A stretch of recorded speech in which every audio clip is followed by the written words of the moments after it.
Excellent, good. Hi, I welcome you to our roundtable. This is Sunday, 23rd of July, and I'm Father Freddy, and you are? Atraylia. Atraylia. Atraylia, how are you today? I'm doing good, Father. Okay. Everything's online? Oh, good, thank you. Before we begin our discussion today, would you mind we begin with a prayer? Okay. Is there a prayer that you want to start with, to lead us with? How about Hail Mary? Sounds good. Okay. In the name of the Father, the Son, and the Holy Spirit. Amen. Hail Mary, full of grace, the Lord is with you. Blessed art thou among women, and blessed is the fruit of thy womb, Jesus. Holy Mary, Mother of God, pray for us sinners, now and at the hour of our death. Amen. And the Father and the Son and the Holy Spirit. That was the best choice of the prayer I've made. You know why? Why? Because Mary is here. Oh, yeah, we said right prayer. How did you know? That was perfect choice. Thank you for that opening prayer.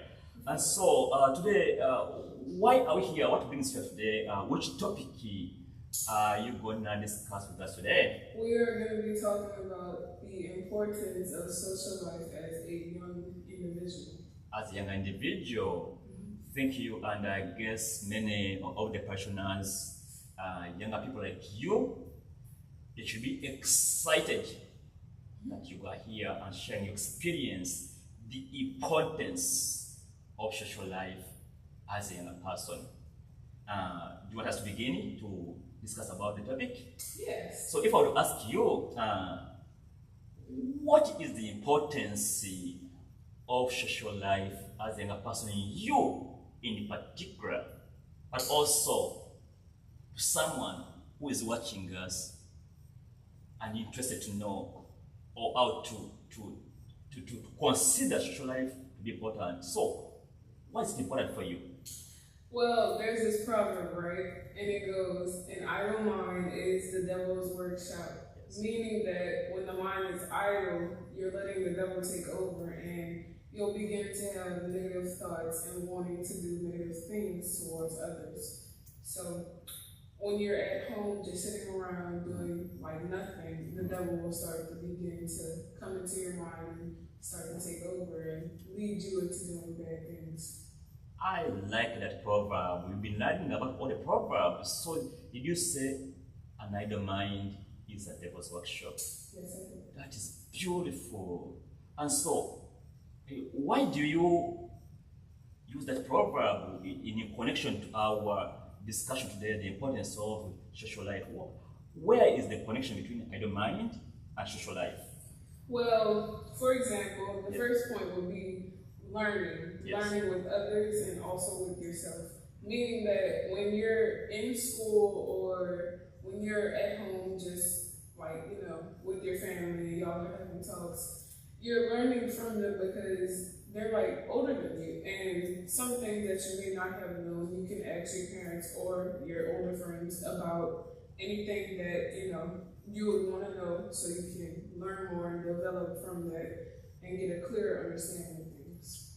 Oh, so you mean social life, like you had to learn things from others? Yes. I love that because that is true. You know why? Because I think as human beings, I know God knows everything. Mm-hmm. But we human beings, we are limited to know things. And we need each other to learn things. So, when we work with others, we learn things. So, can you give me like one or two things that you feel like as you socialize with others, you've been able to learn those things? What are some examples? Well, one example would be that I play volleyball. You do? And Where? At my school, Dorothy Heights Charter School, we have a volleyball team, a varsity and a junior volleyball team. I'm on the varsity team because I'm older. Wonderful. So it's 7th and 8th graders, and now that I'm an 8th grader, last year in 7th grade, I learned um, from an eighth grader how to better serve the ball over the net, and then also how to like better stand on the court so you can be ready for when the ball comes over, because you don't want to get hit by a volleyball. It does hurt. It does. Yes. So it means if you did socialize with your friends, you wouldn't have known how to do that. No. Great. So social life helps you as a young person to learn more. But also, as you discuss about your friends and social life, have you been able to maybe socialize with the other people apart from your schoolmates? Yes. Neighborhood friends, like in the area that I live in, I do have a few friends that attend different schools, and anytime that I get to go outside or I just get to walk around or something, I see them and we connect and talk about different things and talk about how our life's going. If I don't have their phone number or I'm not able to text, I can just go to their door, knock, and ask for them to come outside. Which means your neighborhood is good, because I hear sometimes some areas the neighborhood, don't go there, don't go there. I mean, you wouldn't want to go outside at night, even though people are starting to do things in the daytime still. You just always want to be safe. So you socialize with students, your first students from school, but also you socialize with people in your community, neighborhood. Yes. That's great. Are there other people that you socialize with that you have helped you to learn more things in your life? Well, my parents also. The parents? I'd ask, if I didn't have anybody to talk to and I don't like keeping my feelings bottled up, I'd go to my dad or to my grandmother, because they are the other adults that are in my life. Never mind, just keep that to myself. But program, yes. Yes, we do have talks and they help me out a lot. With your parents, that's so beautiful. And as a younger person, socializing with your parents, it's wonderful. There's something in psychology. I used to learn psychology if I came here. It's called, let me remember, it's called safe haven. Safe haven. Are you ever heard about safe haven? No, can you explain it to me? Sure. Safe haven, let me remember very well the term. So safe haven is about when you are struggling with difficulties, there's always something within us we feel you want to go somewhere and being received, and somebody takes care of you in danger, in difficulty. It's called safe haven. And usually, when parents they create that environment for children, younger people like you, and something happens to you, then you look for where to learn, to go and hide, or someone who can receive you, and you go back to first person parents, because they are your parents and they're going to receive you. So I think when you say about socializing with your parents, that explains a lot to me. That yes, we need our parents in danger, in happiness, because they are our guide. And actually, this is what parents, they're like our gods. Right. They're our, I think, second or first God. Yeah, maybe, yeah. Why? God is our parent overall, and He doesn't like us to, idolize or praise over anyone else besides Him. But even though, we have our parents still too. Take care of us. Beautiful. So you socialize with your schoolmates, neighbor, parents. That explains a lot. And from all those people, that community, that group of individuals you're explaining, you learn something new from them. Yes. That's great, beautiful. So is there another point that explains the importance of social life that you want to share with us or with me? Well, another example would be like being at home and being bored.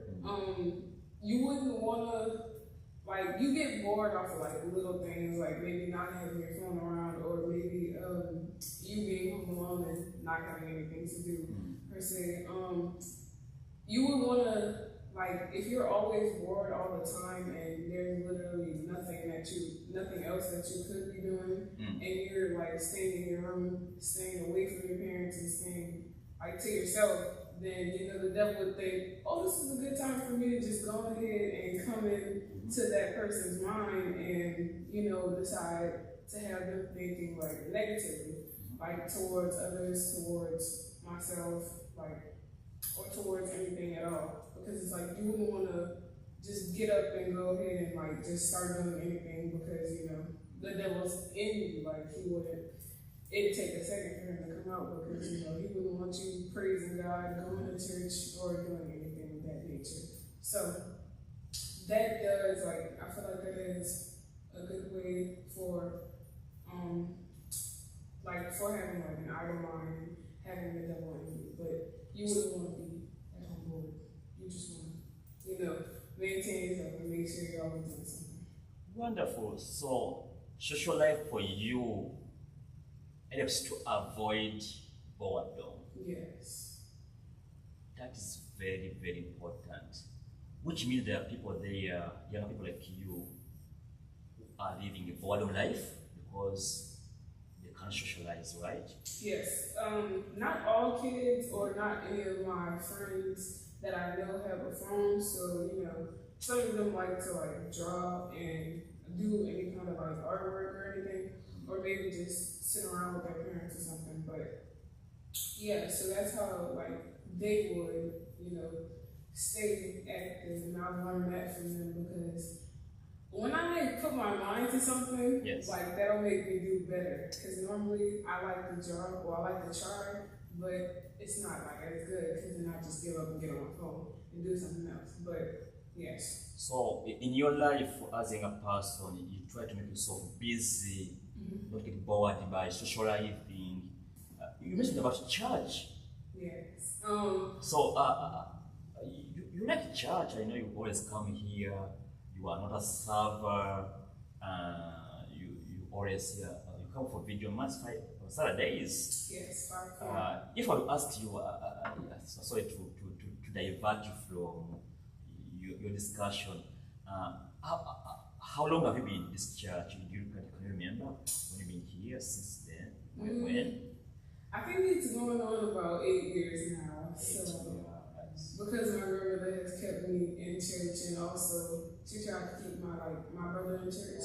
We'd go to the CCD classes when we were younger, but you know, she kept us active and producing more. So you've been in the church since you were a kid. Yes. Wonderful. That's so great. So let me ask you something. This is outside our conversation. What do you think about the church? Like God, to know God in your life. How important is God to you as a young? Because there are many people there, young people. They think God, the church is boring, and why do I need God? Why do you need God? Well, we need God for a lot of things. You know, if you aren't like, well, for me, there has been times where I haven't been the best person in my life when I've been, you know, being rude to my parents or, you know, just like not in a good state where I was, like not living, but like not a good state of mind. But so it would be like I'd always try and like pray for myself and pray for others around me because you wouldn't just want to like not have God, like you need God, like for everything that you do, everything, nothing else, everything. Everything. Yes. Great. So talking about prayer, praying, you do have time to pray? Yes. I make sure I always make time for prayers or any time for like, you know, maybe like watching mass on YouTube if I don't have, like if we don't come to church. Great, beautiful. Is there another point you want to make about the importance of social life? Yes, this is the last one, the last example. It would be discovering like who I am truly deep down inside. Discovering who you are. Yes. Good. I would say that because, like, if you can't go to your parents to talk to them because maybe there's some kind of like trust issue there or something, you can always go to a trusted friend, that someone you may have known for like a really long time, and you think they'd be good enough to keep a secret. So you can also go to your friends and ask them different questions about, like, why do I have this feeling, or why am I feeling like this, and why do I not want to go to church, or different things like that. So, you can also find out different things by yourself. If you don't want to go to a friend or go to your parents, you can, read into the Bible and read different verses, because, the Bible does answer a lot of questions that we all have, and it really helps our lives. So social life, it helps you to discover about yourself by Yes. getting out of yourself Yes. to others. Like if you want to break a shell or something that you had for a really long time, like you can just come out of the shell and be, very happy. That's a good analogy. Coming out of what shell? Like breaking, like say, like an egg. Yeah, it's like you break the shell. So like the way the chicken comes out of the egg. It's something like that. Like, for me, one like hard challenge that I had to like overcome was being able to like speak publicly like this, like speaking with people. Because when I was younger, I used to always be scared and nervous of what people would say or think. But now it's like I've broken that shell, because coming to church and praying about different things, when you give your prayers and needs to God, you can stop worrying about everything, because He's going to take His time and do what He has to do when He is, helping you out. You don't have to worry about it anymore. Everything will be out there. That's beautiful. So, discovering ourselves by socializing. It's like when you socialize, those people socialize with their mirror. You know mirror? You always look in the mirror and see how beautiful you are, how handsome someone is. Right. So like a mirror to us. That's great, and we come to know who we are, like maybe personal. What's that that we discover more? What do we discover? What do you think we discover? Explain. Can you explain more? Yeah, about discovering yourself with others. There isn't really much more to explain, but just discovering who you really are deep down inside. It's like you can relate to other people by like what am I trying to say? I'm trying to say, like, if you haven't like asked questions with your friends or asked them about themselves personally, then you never know like if you really relate to that person or not. So what some of the people who used to be my friends, I really related to them a lot, but it's kind of hard to be friends with yourself. It's like you're being friends with yourself when you relate to another person, because they're just like you. So they're gonna like do the things you do and different stuff like that. So it'll be hard. I'm gonna challenge you with a question. Okay. It's in the Bible. All right. Do you know something in the Bible? Anything in the Bible that there is where God intended human beings to socialize? There's something in the Bible where God tried to make people to bring that. You know it? When He created like Adam and Eve. That one. Well, yeah, when He created Adam and Eve, He didn't. Well, He created Adam first, but Adam was like, he was there alone. He didn't have anybody. So, He took one of Adam's ribs and put in another human and made Eve. And, He had both of them there so they can socialize, create more and, develop more of us. So we can create a whole world. That's a good one. Imagine if Adam was by himself. How would life have been? I don't think we'd be here now. I think it would have probably just been Adam and, having an idle mind, and the devil wasn't around at the time, of course he was. Beautiful. And sorry for cutting off. I think Adam and Eve to be created by to be created. It defines that we human beings, we are social beings. We need to relate with one another. And all those points you have made, how many points did you give? Can you just outline them? What was number one? Number one was learning. Number two? Number two was being bored. Number three? And the other one was discovering your true self. Discovering true self. And so, as we, I thank you for coming to be with us here. I know our discussion is going to be only half an hour. We are going beyond half an hour, but is there something you want to add on or to make a conclusion of our discussion? Well, I do want to say that always working without having any free time, like any time to play or whatever anyone does. Well, work without play makes Jack a dull boy, meaning that if you're always working and you aren't having any time to yourself, then you wouldn't know what to do.